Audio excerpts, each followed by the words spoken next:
नमस्कार दोस्तों। Science buzzer के यूट्यूब चैनल में आपका स्वागत है। साइंस बजर जिसमें हम इजी लैंग्वेज में हिंदी और इंग्लिश में साइंस की लेटेस्ट हैपनिंग के बारे में जानते हैं। और साइंस बजर जिसमें हम कहते हैं एवरीथिंग इज साइंस। सो आज के साइंस बजर में हम कुछ नया जानने की कोशिश करेंगे जो कि साइंस के फील्ड में हो रहा है, और वो चीज क्या है? वो है टेलीकाइनेसिस। क्या आपने कभी सुना है टेलीकाइनेसिस का? टेलीकाइनेसिस आपने सुना होगा, telepathy and other tele stuffs, but telekinesis अगर आपने नहीं सुना है या फिर सुना है तो आसान भाषा में आज हम जानने की कोशिश करेंगे। और ये क्या होता है दोस्तों?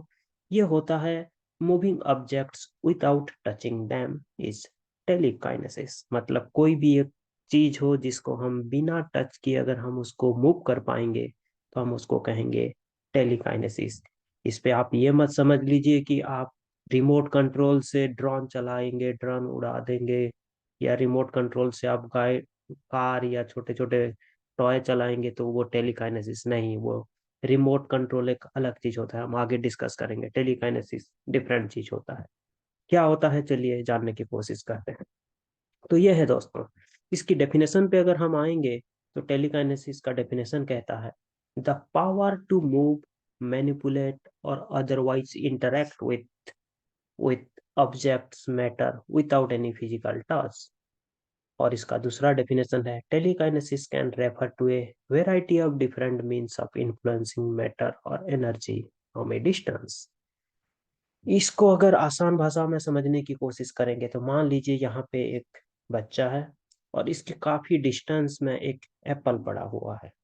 अगर किसी तरह से ये बच्चा अगर बिना टच किए, बिना इलेक्ट्रिसिटी के यूज किए हुए अगर इस एप्पल को अपनी तरफ ले आता है, जैसे कि मान लीजिए कि ये अपनी तरफ ले आया बिना टच किए, दाएं तरफ था वो, किसी भी एक पावर से वो अपने तरफ ले आया, तो उसको हम टेलीकाइनेसिस कहेंगे।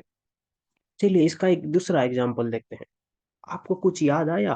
अगर आप कुछ वेब सीरीज देखते होंगे तो आप लोगों को पक्का ये इमेज याद आता होगा, अगर नेटफ्लिक्स वगैरह देखते हैं।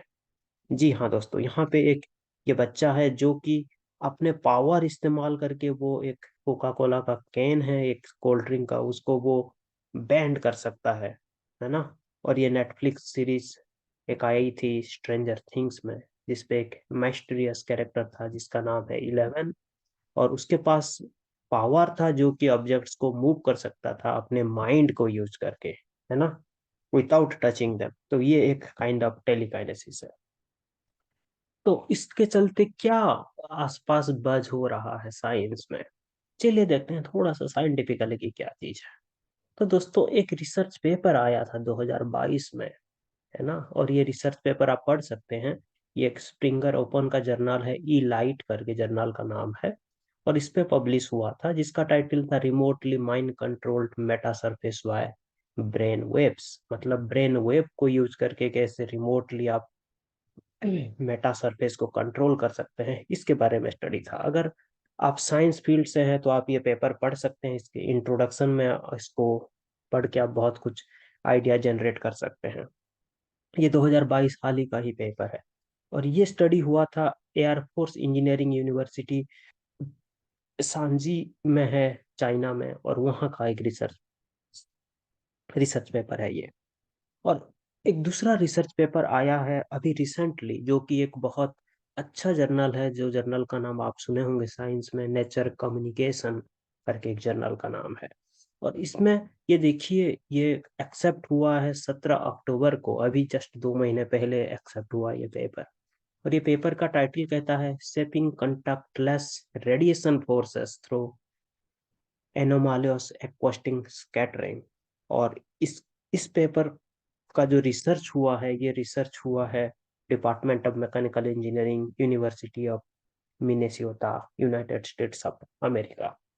सर ये हम पेपर के बारे में नहीं, डिटेल्स नहीं जाते हैं। आप लोगों का अगर इंटरेस्ट है तो आप ये पेपर गूगल पे सर्च करके पढ़ सकते हैं। चलिए आसान भाषा में समझने की कोशिश करते हैं कि what does it mean in simple language, क्या होता है ये। So previous studies had demonstrated that objects can be manipulated using light or sound wave. पहले स्टडी हुआ था कि लाइट और साउंड वेव को लेके यूज करके हम ऑब्जेक्ट्स को मैनिपुलेट कर सकते हैं. And those objects needed to be smaller than the wavelength of sound or light.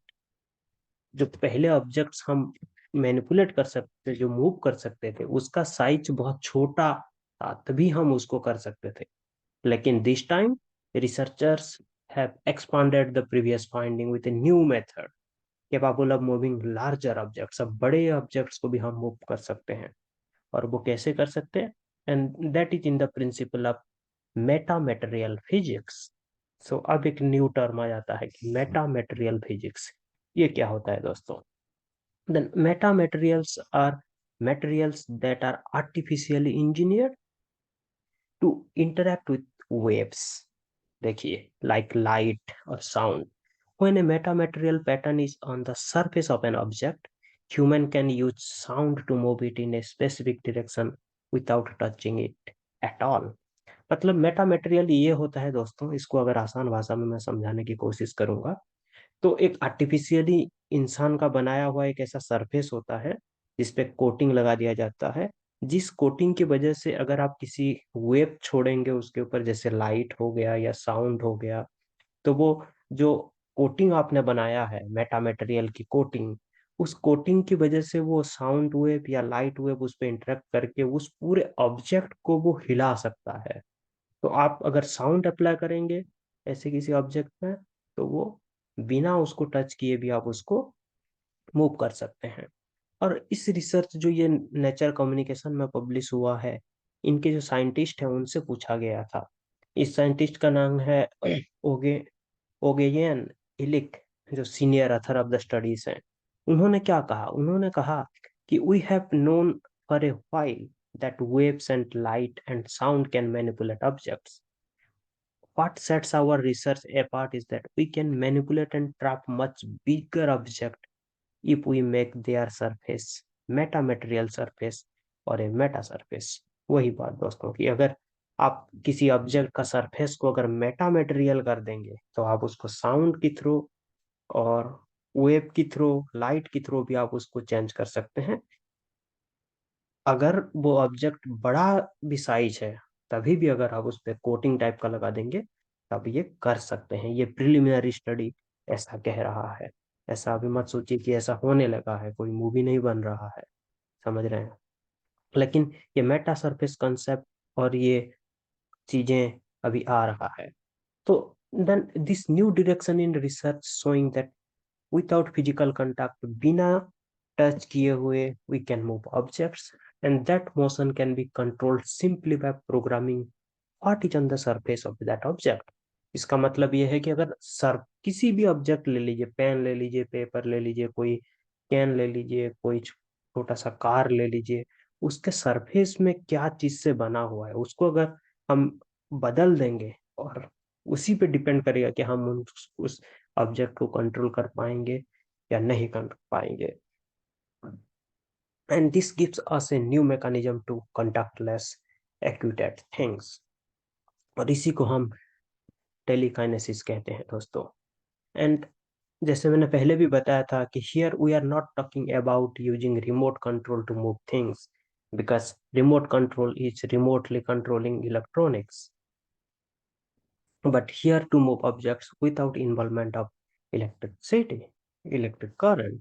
So this is different than using a remote control. तो दोस्तों, ऐसे वीडियो बनाने में बड़ा मेहनत लगता है, आप लोगों को आसान भाषा में समझाने की कोशिश करता हूं मैं.